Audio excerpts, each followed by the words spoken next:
The whole point was for these unelected bureaucrats to be doing the governing, to be doing the decision-making. It'd be nice if Congress said, you know what? We hold the purse strings. We're not going to fund you anymore. We're just simply not going to fund you. Why did the Speaker of the House sign off on a new FBI building? Great question. Like, what's that? Can we just, okay, let's just be totally blunt now. What is that? The Republican Speaker of the House, who strikes me as like an out-of-the-closet liberal, more than weak, working for the other side. I mean, he's the best speaker Democrats could hope for. So what? And not a fan, and I kind of understand some of the political dynamics of why Trump is pushing for him to avoid, 17 votes or whatever it was. Let's get down to business that we had last time. So I kind of understand some of that. At the same time, I mean, could Democrats hope for a better speaker right now with them being in the minority? I don't think so. Mike Johnson is one of the best things they could hope for right now. He gives them whatever they want to. I think this recent spending bill, the initial version of it, really shows the true nature of who someone is that allows something like that to go to come out and be in public with this 1,600 page monstrosity. I think that was the true illustration of how weak he actually is. But yeah, I mean, these guys have been performing political lawfare inside of our government against not only the president, but I would argue members of Congress and for years. And you're going to go ahead and reward them with, I can't even remember the cost for a new FBI headquarters, but it's not millions, it's hundreds of millions, right? Of course. Why are you rewarding these people that have badly abused our system? Who, by the way, I don't think right now in their current iteration, the DOJ and the FBI, we always consider them the guardians of the rule of law, and one of the basic pillars of our society was rule of law and the equal enforcement of justice, that all stood equal before the law, and the DOJ and the FBI were going to enforce that and make sure that happened. Now they're just a Praetorian Guard of the administrative state. Why are you funding them? Why are you rewarding them for this behavior in which, quite frankly, I would go back to self-preservation. If you really do believe in self-preservation as a party and as an opposition party, because the DOJ and the FBI and the various parts of the administrative state are protecting the administrative state, and they view Republicans, for the most part, as a threat to that. Why are you funding them to continue doing more damage to you and trying to destroy you? Are you insane? Makes no sense. What's the answer? I think they're weak. I don't think they understand what time it is. I don't think they fully come to the I don't think they want to maybe fully examine the reality of what is. They seem afraid of their enemies, but not of their friends. Yeah. They seem more eager to please their enemies than to please their allies. To what end? In hopes that they'll get eaten last? This to me is, at some point you have to wake up to the reality of what's going on. Yep. And if you don't, it might be too late. And that's why I think Donald Trump being reelected is a huge step in the right direction of hopefully he can instill a little bit of a spine. Well, 2024 was a wild year. Who knows what 2025 will bring? But one thing a lot of people have realized is that, remember thoughts and prayers? People made fun of that. No one makes fun of that anymore. Prayer actually works. It's just a fact. Every society has recognized that from the beginning of time until recently. And people are starting to realize, oh, wait, prayer is essential every day.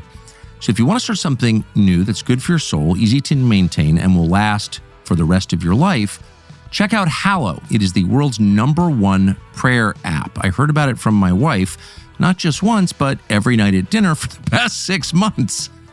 She loves it because it's easy to use and it is life-changing. It builds a daily habit of prayer and allows you bit by bit to grow closer to God every day of 2025. There are over 10,000 guided prayers and meditations on Hallow. You can check out the daily scripture readings, nightly sleep prayers, and a daily minute if you're short on time. There is all kinds of stuff on Hallow, all designed to get you to grow closer to God.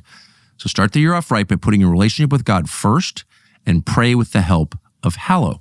You get 3 free months of Hallow when you sign up at hallow.com/Tucker. That's hallow.com/Tucker. That is sincerely endorsed from personal experience. Speaking of spending, so you said the goal has to be to uproot the tree, not just pare down its branches. Right, the American Leviathan. This is the tree.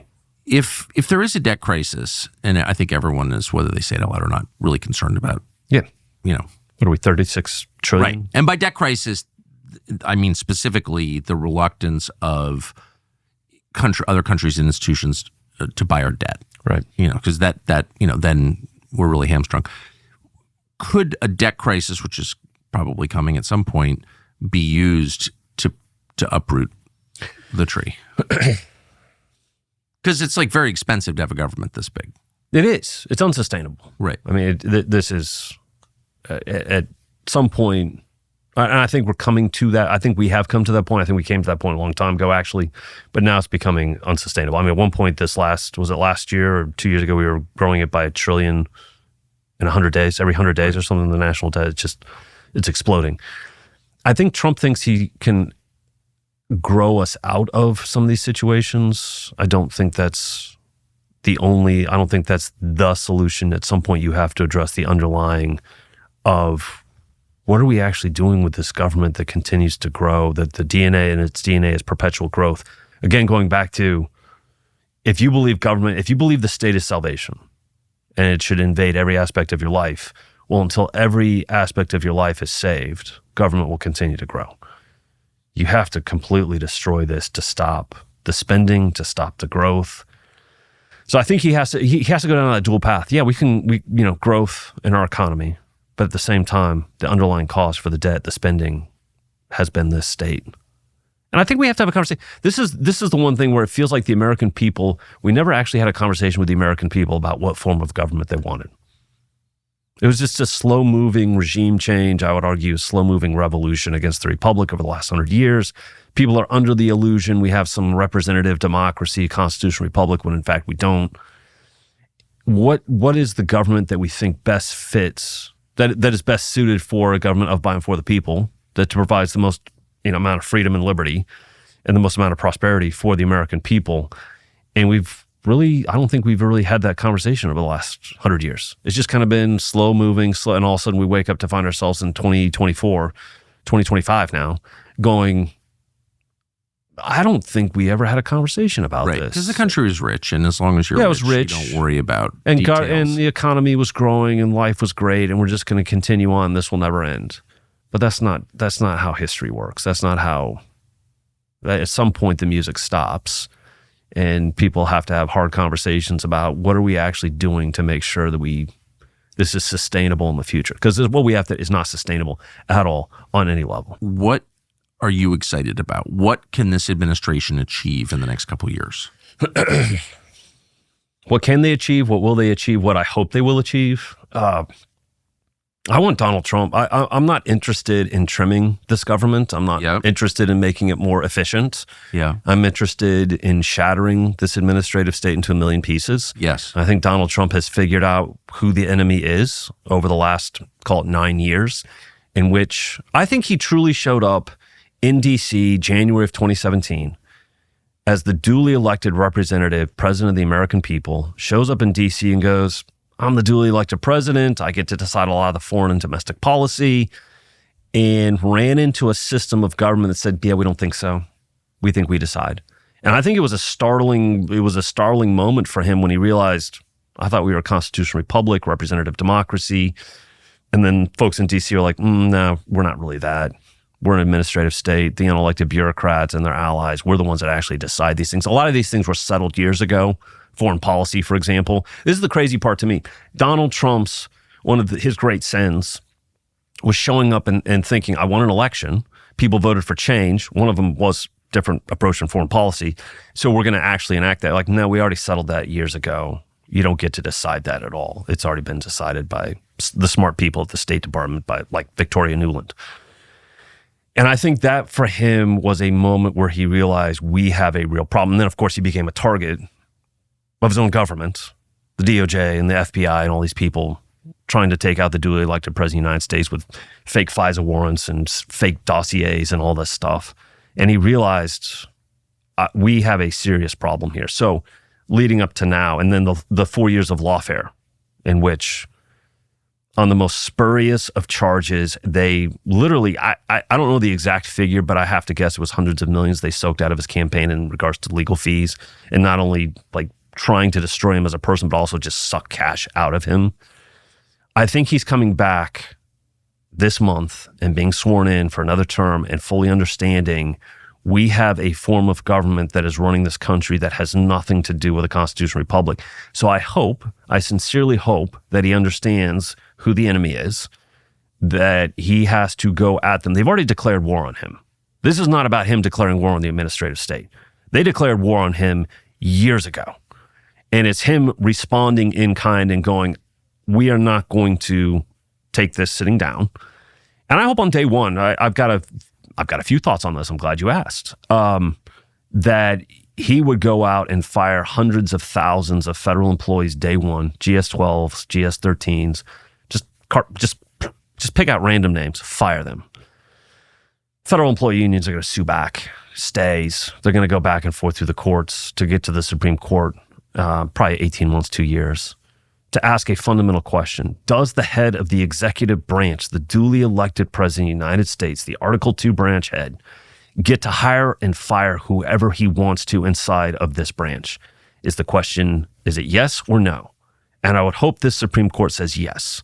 And at that point, Donald Trump becomes the demolition man for the administrative state, because that's where most of the administrative state resides, is inside the Article 2 branch, the executive branch of our government. Donald Trump goes for broke and he starts firing people. My hope is that he's also told some of these new nominees that are going to be secretaries, you're going to go in and on day one announce, I'm Linda McMahon. I'm the new Secretary of Education. I'm going to be the last Secretary of Education because by the time I'm done here, we are going to shut down this department. And then on top of that, we're going to not only shut down this building, we're going to implode it, we're going to raze it to the ground, and we're going to build freedom parks over this. I mean, that is the approach that has to be taken by Trump day one of going right at the administrative state. I'm not interested in making it more efficient. I'm not interested in cutting regulations. I'm not interested in cutting spending. Those are all an effect. The cause is the state. You have to shatter it into a million pieces. So that's my biggest hope. And I think he actually has the moral and political courage to actually do that. My hope and prayer, quite frankly, is that all of his various nominees have the exact same political and moral courage to do the same thing, because that is the issue. I'm telling you, Tucker, every issue that we are experiencing today in this country, in DC specifically, but in some ways in other aspects of the country, comes from a deeply unconstitutional administrative state that I think has nothing to do with advancing or promoting the interests of the American people. That's the fight. That is the issue. That is the thing. Thanks for watching our YouTube channel. We hope you'll subscribe to it. And by the way, you can hit the little bell on there and get notifications every time we produce a video. We hope you'll do that also.